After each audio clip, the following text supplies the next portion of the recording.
Oh, I loves me some Todrick Hall. I'm good. It's so good to be back here. Hi, everyone. I just held your hand. Is that you moist or am I moist? I think it's you. I'm moist. Yeah. I'm sorry. Iced coffee. Can you move my iced coffee? But I thank you for the moisture. I needed some, so that's what friends are for. You know what they say, be wise, moisturize. Yes. We always love when Todrick visits, and he always has some new, exciting electric project to talk about. Now you're in Chicago on Broadway. Yes. What a classic. I love it. I'm having so much fun. This is my second lead role on Broadway this year, and I had so much fun doing Kinky Boots that it's so weird for me to actually be playing like a man on stage. You would never think I would be more uncomfortable in my entire life. I've never been more uncomfortable than wearing a three-piece suit, but it's so much fun, and I'm having such a blast doing it. Well, so is it a stretch playing a man? It is kind of, only because that now I've been so engulfed in the RuPaul's Drag Race world, and just like all the crazy characters that I play on YouTube are just so over the top and eccentric and wild. And now for me to be playing someone who wears just like black and white is just so far from my normal life. Well, so as your director, if you're coming from Kinky Boots to my Chicago, yeah, and I'm like, Todrick, we got to man you up. I mean, what does that mean? Like, what direction do you get to be? Do you have to consciously walk differently, talk differently than you're just accustomed to doing on stage? I feel like it's like I was on American Idol when Ryan Seacrest would ask me a question. I would be like, "Hi, how are you?" Like I just tone it down, and but it's really cool because I don't have to do too much, and I'm doing enough. And when I get to points where I need to have more razzle dazzle in the show, then I think I just have to turn my notch up to like a 2 as opposed to like a 10, because drag queens are known for like lighting up a room. And I'm a hotshot lawyer in this show, so I just kind of get to be really chill. So the key is, if you want to be more of a man, do less. Yeah. Do less. Is this what I'm hearing? Do less. Yeah, perfect. I think that men just have to work less hard. Women have to, like dress up and put on makeup and earrings and do their hair and find a cute pair of heels. But you love doing that. You love doing sashaying that so across much. the stage. Yes. I love it.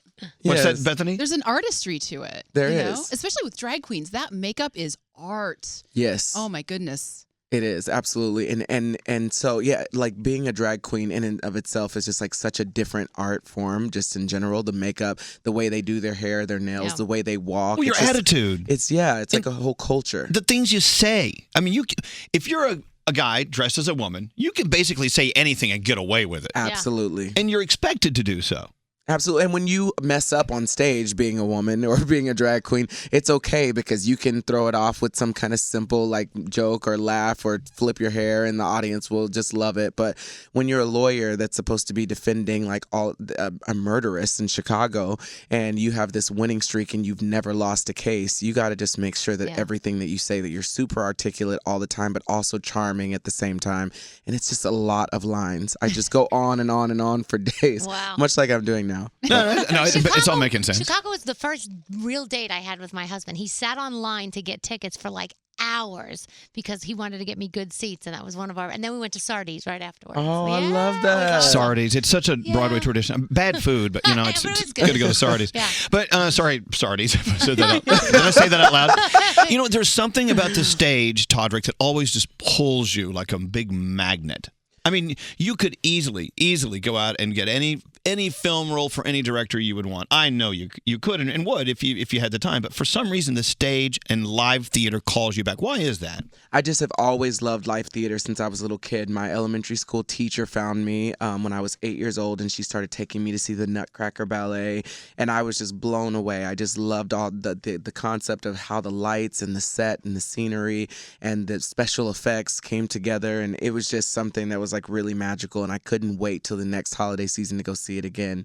And then her husband hated going to see Broadway shows, so she would take me as her +1 to all the Broadway shows. We saw Fiddler on the Roof, Sound of Music. I mean, every show that came into town, and it just changed my life, and I got the theater bug, and I couldn't get rid of it. You got to think about it. I mean, if you're an actor, doing a stage show in front of an audience really has little in common with appearing in front of a camera. I mean, the two are just night and day. You're pretending to be a character. You're playing play-like. I get that. Yeah. But in the theater, I mean, you've got the energy that's coming back at you from the audience. Every night, yeah. And you have the lines have to be in your head. You have to be living that character. You can't forget lines. But if you're on camera, the camera is 3 inches from your face sometimes, and you have like an audience of just like people with microphones and makeup artists, and they're not clapping every time you do a good scene. Yeah. You know? And you also get the opportunity to do it over and over and over again and fix things so that it can be perfect once. But with theater, with Kinky Boots, it was such a huge struggle because every night you do 8 shows a week, and there's no way, like at the beginning of my run, I would sing my first song, which was the hardest song for me to sing. And if I didn't do well at it, I would be like, this show's over. It's not going to be great. I have to do better tomorrow. And I would mentally check out. And then I realized, like, you have 2.5 hours to win this audience over. And so now I just go on stage and just really try to do the best I can at each moment, but I don't hang up on like one note that was missed, because that's the beauty of going to see a live show, is there's a chance someone's gonna crack or someone's gonna fall, and how are they gonna keep going, because the show must go on. We do the same thing. If the 6 o'clock hour goes to crap, the whole show goes to crap. Yeah, we're done. Might as well just go home. Hey, so we were backstage at Z100's Jingle Ball at Madison Square Garden the other night. Did you know Todrick was there? Yeah, I saw him. See, I didn't see him. She saw me because she's a real friend. I was texting Elvis all night saying, don't even Elvis, start where are you? that crap. He got on stage and had all the audience cheering for him, and people change when they're on stage with the audience cheering for them. My ego just boom, boom. Now, you were hanging out in Taylor Swift's dressing room all night, and I went back to try to see you, and of course Taylor Swift's people are like, you've got to keep moving, man. You can't just stay here. I'm like, They just clotheslined you as you tried to walk exactly. I'm like, this is our show. You can't tell me to get out of my hallway. This is my hallway. Taylor Swift is my guest. You really have to go. Ms. Swift doesn't want you here. I'm like, okay, bye. Oh my gosh, that's hilarious. I wish you would have come in. That would have been an awesome selfie. We posted a really cute selfie on my Instagram. I saw that. With you in it, it would have just like lifted it to another level. That's okay. I got right into Demi Lovato's room.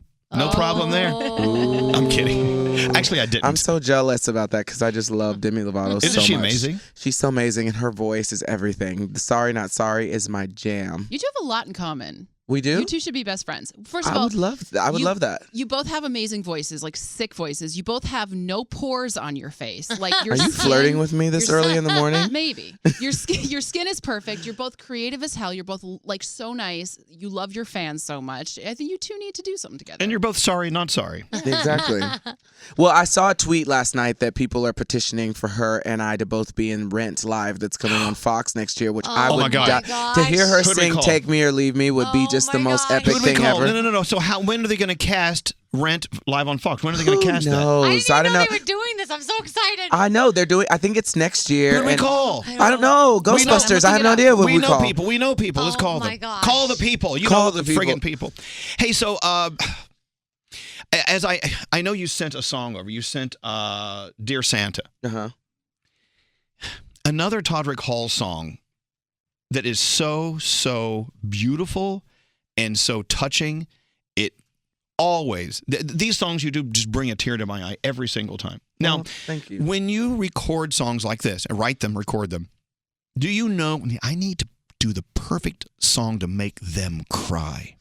Or is it all just from your heart? It just so happens that you're always crying on the inside. No, I'm not hardly ever crying on the inside unless I'm watching the part of Lion King where Mufasa dies, because it will just never ever get old to me. That just makes me cry every time.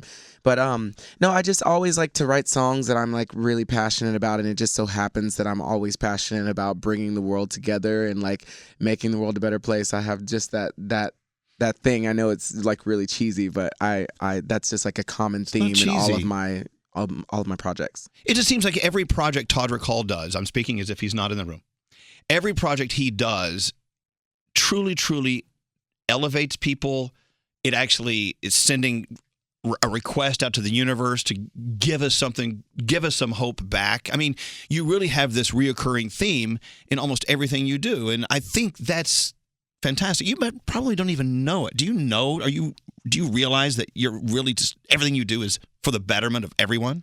I don't realize it until I do the shows or do like meet and greets, and people constantly say that to me, and it makes me feel great because I think there's so many people writing songs about popping bottles, which I don't know how many more bottles we have to pop, but dozens. Let's be honest. But I just feel like everybody is in the industry for their own, in their own lane, doing their own thing, and it's not something I even think about as part of my brand. It's just something that I feel very passionate about. So, but now more than ever, we need it. So it's good. Yes. Yeah, wait till you hear this song.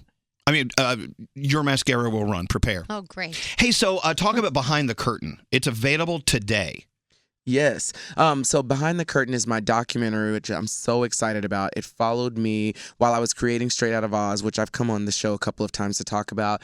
And it followed me during that whole process. It followed me when I was making the album and when the entire Pulse thing happened and when Christina Grimmie was unfortunately shot in Orlando, Florida. And it was just really crazy to go back the other day to the premiere and watch the entire thing. But it shows me writing my album, turning it into a visual album, and then touring that album across the country and meeting my fans and seeing how my album touched so many people. And it's just a really cool behind the scenes look at what it takes to be a YouTuber and online content creator, and shows me and my team like working really hard to put this project together. If you see Out of Oz, you can see it on YouTube. I mean, Yeah. It's like an hour, and it's the most incredible, fast-moving show you'll ever see. It's not an hour when you go see it, because I went to see it in the theater, and he adds all these extra things and extra songs. It's unbelievable. It was so cool. But to watch Behind the Curtain, which is the documentary about what's happening while you're doing Out of Oz, Yes. there's a thin line between you with your makeup on doing all these great songs on great sets, and what's really going on in your real life at the same time, and which is what it's all about. It's really all about you, no matter how much makeup you have on or off. It's all about Todrick, and what an interesting way to examine your life through song, through having a camera on you at all times. We have one on you now.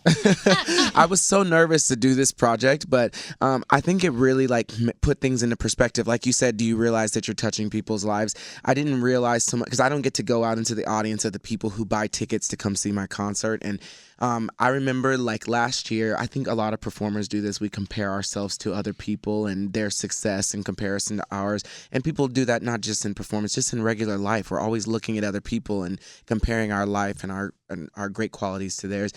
And I think that last year I was on tour, and there would be some moments where we would have a concert that had 2,000 people, and I would sell 1,800 tickets. And in my mind, I would look at that as a failure because there were 200 people not there, as opposed to thinking what a blessing this is to have 1,800 people that paid and spent their hard-earned money to come and watch you and perform.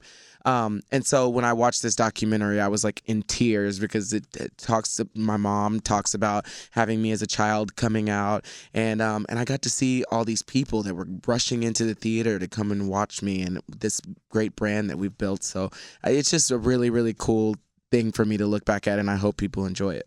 So it's out today, Behind the Curtain. Where do I find it? It's on iTunes. It's right. also streaming online on a bunch of different platforms. You can get it on Amazon as well. All right. And, of course, Chicago on Broadway. And you were in Chicago for how long? Until January 14th. And then you're off the stage. Off the stage. Do you have to the next project. I'm writing a new album. There you go. Crossing my fingers because I haven't even started on this album, so I'm sure I will call you when it's done, and you guys will be like, but "You're knowing crazy." Todrick, he'll write it today, and it'll be recorded by tomorrow. Exactly. You're really kind of freaky like that. Didn't you just work with the Mickey Mouse Club too? I did. Yeah. I was the mentor in the Mickey Mouse Club, and I was on an episode of Bob's Burgers yesterday, which I had never. I have to admit that I had never seen the show, but my friends and family members lost their mind because I played a lady called Miss Triple Xmas on the last episode of Bob's Burgers, and so that's apparently the coolest thing I've ever done. My friends are like, now you have made it because you were a voice on Bob's Burgers. Todrick, we always love having you here. Thank you. He's a part of the family. He's part of the furniture, which is the ultimate compliment. Behind the Curtain available today, and we're about to play Dear Santa. Listen to the words and listen to how he delivers them to you. The one and only Todrick Hall. Thanks for coming in. Merry Christmas. Thank you. Thanks.